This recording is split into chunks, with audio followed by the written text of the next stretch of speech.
So in the year 2010, in the depths of the second worst recession to ever hit the United States of America, a law was passed which had an explosive impact on how we as Americans have control over our taxation.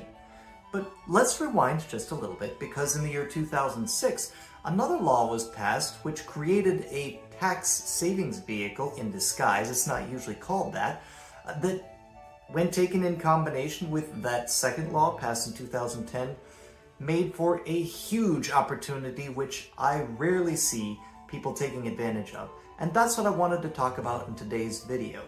Those two laws, by the way, were the Pension Protection Act in 2006 and TIPRA in 2010.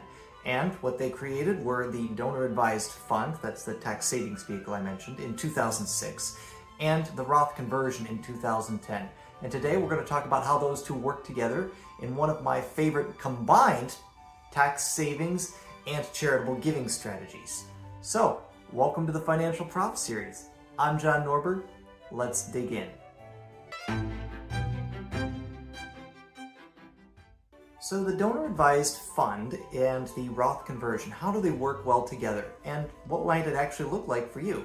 Today we're going to walk through a quick case study after I explain a little bit about what each one is. Now, of course, we've talked about Roth Conversions on the channel here before, and we just did a video that talked about Donor Advised Funds. So these are pretty huge and significant strategies, if utilized correctly, that can help you minimize your potential lifetime tax bill, right?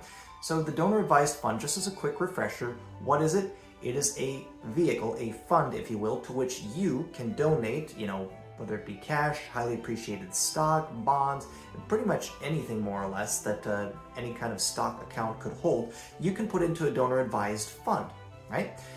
And a Roth conversion, what's that? Well, again, like we've talked about in previous videos, it's where you take money from a pre-tax traditional IRA and you convert that to a post-tax Roth IRA. It's a really powerful tool to recognize taxes on your money now so that it can grow over time and be tax-free, and also not be subject to the required minimum distribution once you hit your early to mid-70s. So how do they work together? Well, if you have a great deal of money in a traditional IRA, traditional 401k, or combinations thereof, you're probably looking at a pretty big required minimum distribution down the road. And if, like many of our clients, you are an entrepreneur, you're probably going to have multiple income streams, not just Social Security, of course, but also, maybe some rental income, maybe some income streams from businesses in which you still hold a share, real estate, whatever the case may be. So you probably aren't going to need this extra money from your 401k IRA, but the government is still going to make you take it out, right? So that they can get their pound of flesh, so that they can get their tax from it, right? So we want to make sure that we have a strategy in place to account for that. That's where the Roth conversion comes in. So we can take money from that traditional pre-tax IRA 401k and convert it to a Roth, and now it grows tax-free. When converting, we pay taxes at whatever that marginal tax bracket is, and then it just sits there. No penalty, no 10% need apply, even if you're under 59.5, it's just a straight conversion, right? Now here's where the donor advised fund piece comes in. Let's talk about our hypothetical scenario. Let's say we have a couple, Joe and Jane. They're both entrepreneurs, they've worked hard, they've diligently funded their 401ks along the way, so kudos to them. And in doing so, let's say they're in their mid to late 50s, they've amassed a pretty sizable chunk of pre-tax assets. In fact, Joe and Jane, let's just say, have around $5 million of pre-tax assets that are going to start kicking in by the time they hit their early to mid 70s in terms of that RMD. In other words, the IRS starts making them take it out, right? Even though they won't need the income by then.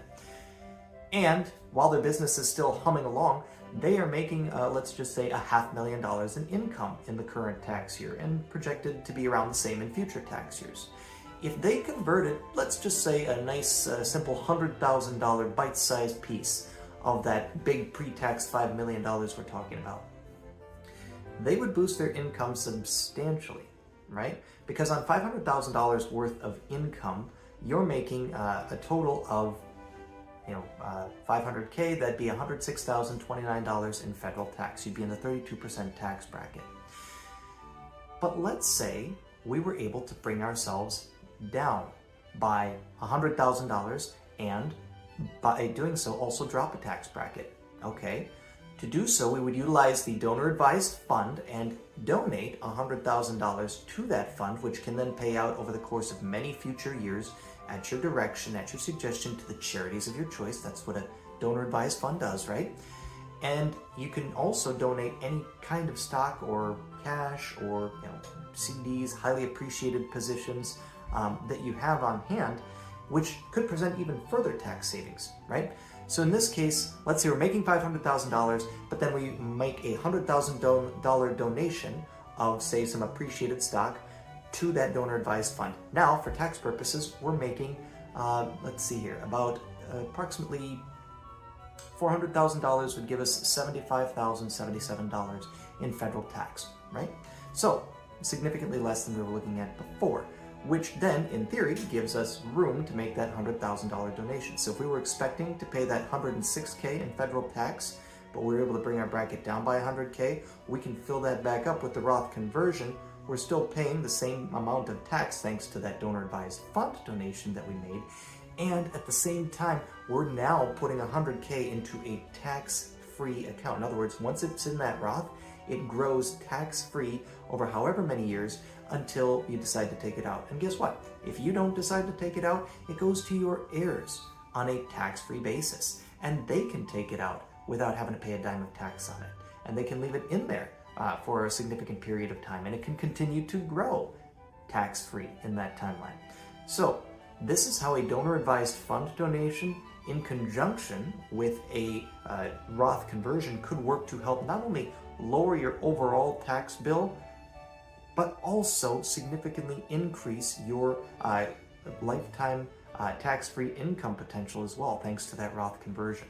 So if you're interested in seeing how different strategies that we've talked about on the channel might work together, we're going to put a couple videos here at the end to pique your interest, and if it sounds like something you want to discuss further, we'd love to hear from you.